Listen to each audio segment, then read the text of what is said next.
Hello everyone, hope তোমরা সকলে ভালো আছো। আজকে ব্লগের শুরুতেই তোমাদের সাথে আমার কিছু মনের কথা শেয়ার করি।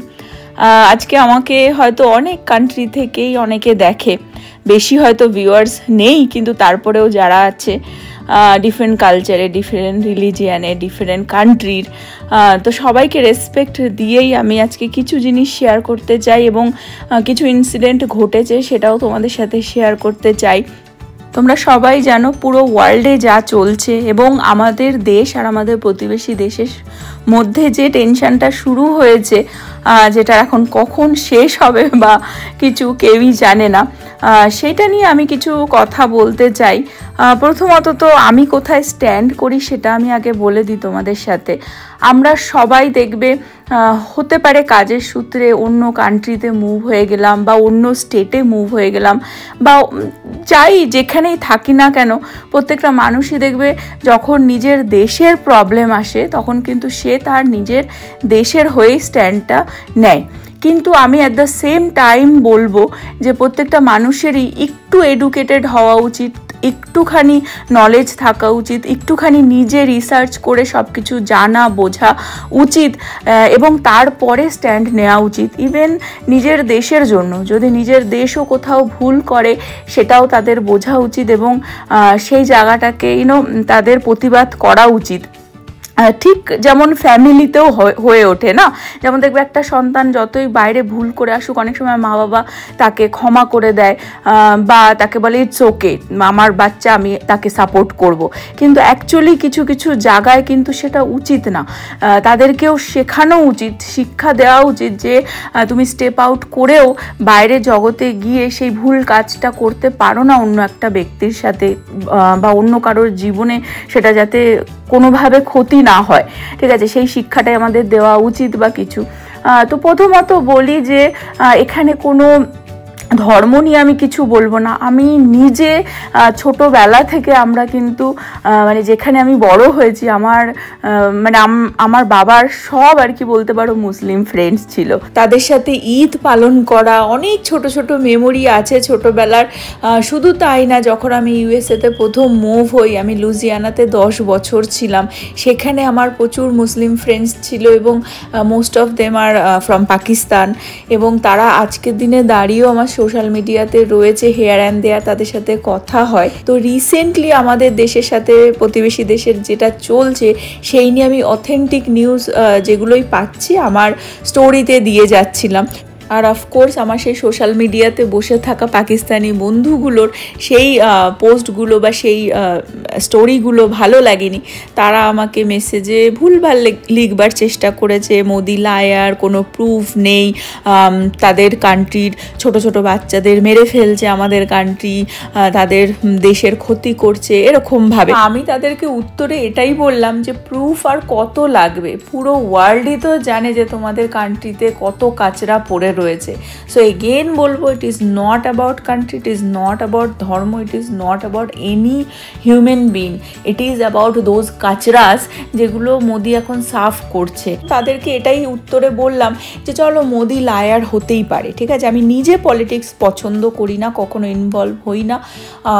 তো একটা পলিটিশিয়ান তার কান্ট্রি চালাতে গেলে হেয়ার অ্যান্ড দেয়ার লাই করতেই হয়, কারণ একটা সংসার চালাতে গেলে আমরা হিমশিম খেয়ে যাই, একটা কান্ট্রি চালানো ইটস নট ইজি। চলো, লায়ার হতেই পারে। কিন্তু যখন এপ্রিল 22 ওই মানুষগুলোকে জিজ্ঞাসা করে করে মারা হয়েছে যে তুমি কি মুসলিম না হিন্দু, হিন্দু বলেছে, মেরে দিয়েছে, ঠিক আছে, এবং তাদের ওয়াইফরা যখন কেঁদে তাদেরকে বলছে যে আমাদেরকেও মেরে দাও, বিকজ আমাদের হাজব্যান্ড না থাকলে আমি কী করে আমার বাচ্চা মানুষ করব, we are nothing without hour husband, তাই না? তো তখন তারা বলছে তোমাদেরকে বাঁচিয়ে রাখছি বিকজ তোমরা গিয়ে যাতে মোদিকে বলতে পারো। তো ওই মানুষগুলোও কি লায়ার, যারা নিজেদের পরিবারের মানুষকে হারিয়েছে, ছোট ছোট বাচ্চার চোখের সামনে তাদের বাবাদেরকে মেরে ফেলা হয়েছে, তারাও কি লাই করছে? তারাও কি মিডিয়ার সামনে এসে ভুলভাল কথা বলছে, মিথ্যে কথা বলছে? আর প্রুফ আর কত লাগবে তোমাদের?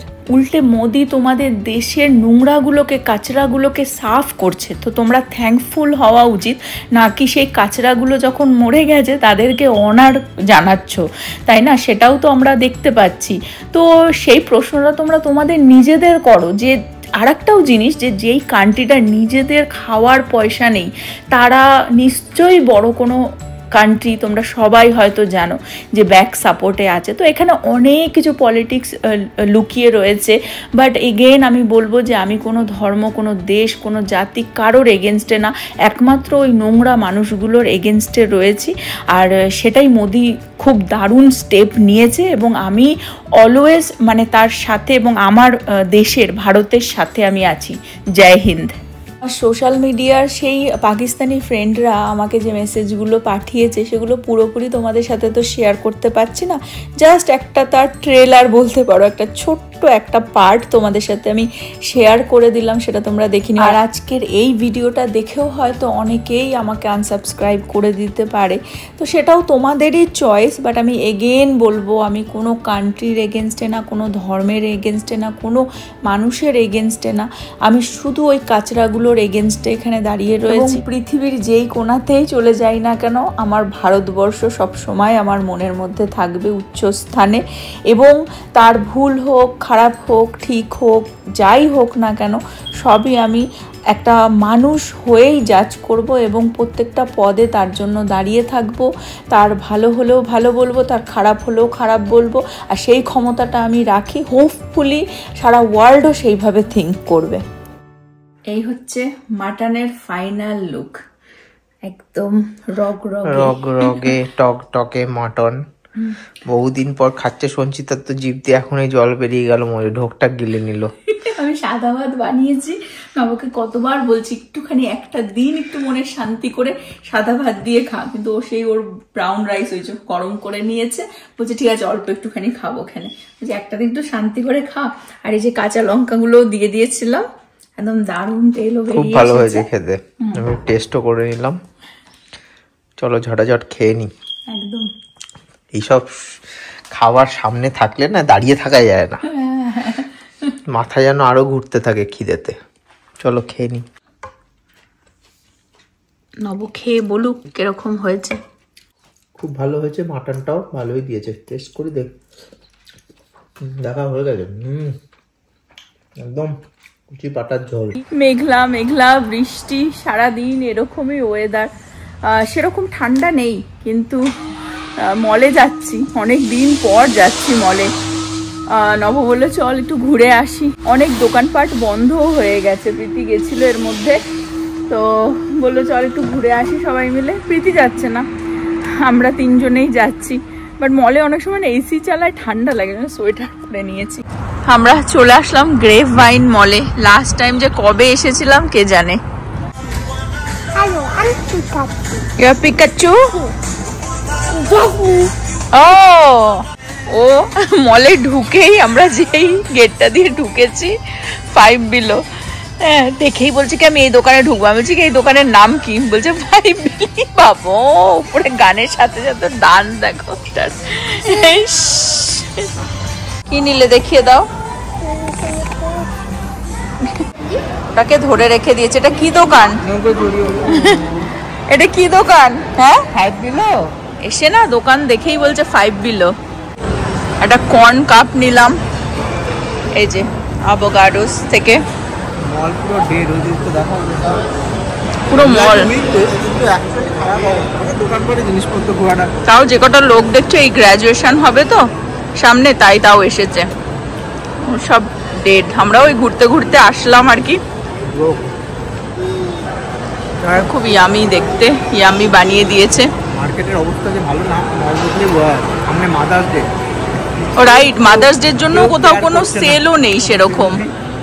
এটা দেখাচ্ছে 50% অফ আমেরিকান ইগলে, কিন্তু সেরকম কিচ্ছু নেই, মানে জিনিসই পাবে না 50% অফ দিয়ে হবে কি। এটা পুরোটা ফরএভার 21 ছিল, বিশাল বড় স্টোর, এই প্রান্ত থেকে ওই প্রান্তে যাওয়া যেত মিডিলে আর কি। পুরো স্টোরটা বন্ধ করে দিয়েছে দেখো। প্রীতি আগের দিনই এসেছিল, মানে ব্রিয়ানার সাথে আর কি ঘুরতে ঘুরতে, কারণ ওরা ক্লোজিং একটা ডিল দিচ্ছিল, মানে যা আছে আর কি সব ছাঁটাই করে দিয়ে দেওয়া বেসিক্যালি। সব দোকানপাট বন্ধ হয়ে যাচ্ছে। I think forever 21 bankruptcy file করেছে না, পুরো বন্ধ। অ্যাকচুয়ালি ছেলের জন্য একটা জুতো দেখছিলাম, ওর সাইজের তো পেলামই না, একটা দুটোই আর কি পড়েছিল। আছে অন্যান্য দোকানে আছে, দাম বেশি, সেলে নেই। নাইকিতে দেখছিলাম, হ্যাঁ ছিল, বাট ওর সাইজ নেই, সাইজ কালেকশনই নেই অ্যাকচুয়ালি ওর সাইজের। হ্যাঁ, সামনের 2 সপ্তাহ ধরে আর কি তোমার প্রম, গ্র্যাজুয়েশন, তার জন্য দেখো কত সুন্দর সুন্দর ড্রেস এখানে এসেছে।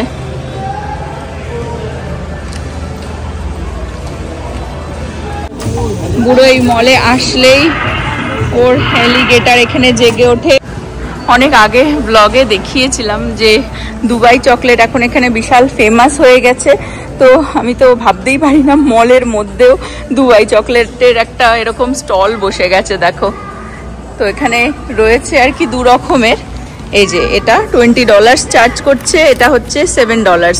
তো আমরা নিলাম হচ্ছে এটা একটা, আর একটাও এসেছে এই যে, মানে এটা ডিফারেন্ট ব্র্যান্ড আর কি, এটা $25 চার্জ করছে, বড় বক্সও আছে। আর এটা অ্যাকচুয়ালি 6খানা আছে ভিতরে, এটা এই ব্র্যান্ডটা, তো এটা হচ্ছে $100, প্রচুর দাম। তো আমরা একটা নিয়ে নিলাম। মলে আসলাম, ভাবলাম কোনো সেল ঠেল আছে কিনা সামনে থেকে দেখি, বিকজ অনলাইনে তো কিছুই দেখাচ্ছিল না। প্রীতি অ্যাকচুয়ালি আমাকে মাদার্স ডে একটা গিফট কিনেছে, বাট সেটা আমি দেখতে চাইছিলাম যে সেলে আছে কিনা। ও তোর বুঝবে না, কিনে নিয়েছে, সেলে থাকলে আমরা প্রাইস ম্যাচ করতে পারি, বাট অনলাইনে দেখতে পাচ্ছিলাম না বলে ভাবলাম মলে এসে দেখি কোনো সেল নেই। মানে এটা আনবিলিভেবল যে মাদার্স ডে সামনে, মেমোরিয়াল ডে আসছে বা গ্র্যাজুয়েশন, সব কিছু নিয়ে মানে কোনো সেল নেই। আর যেগুলো না লেখাও রয়েছে যেসব দোকানে সেল বলে, ভেতরে গিয়ে ওটা ফলস আর কি।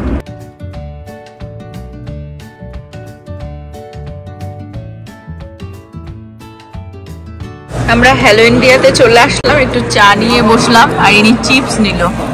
এটা খেতে পারি? হ্যাঁ, sharing is sharing, sharing is sharing. কি? ও চিয়ার্স। চলে এসেছে আমাদের অ্যাজ ইউজুয়াল ধোসা, নিয়ে নিলাম হচ্ছে প্লেন চিজ ধোসা। এখন তাই, হ্যাঁ প্লেনই ভালো লাগে, একটু মাছ হেভি হয়ে যায়। হ্যাঁ, এই ডিনার আমাদের। আজকের ব্লগটাও আমি এই পর্যন্তই রাখলাম। হোপ তোমরা সকলে ভালো থাকবে, সুস্থ থাকবে, হ্যাপি থাকবে। Be safe and be careful. আবার আগামী ব্লগে দেখাবে। Bye bye, good night.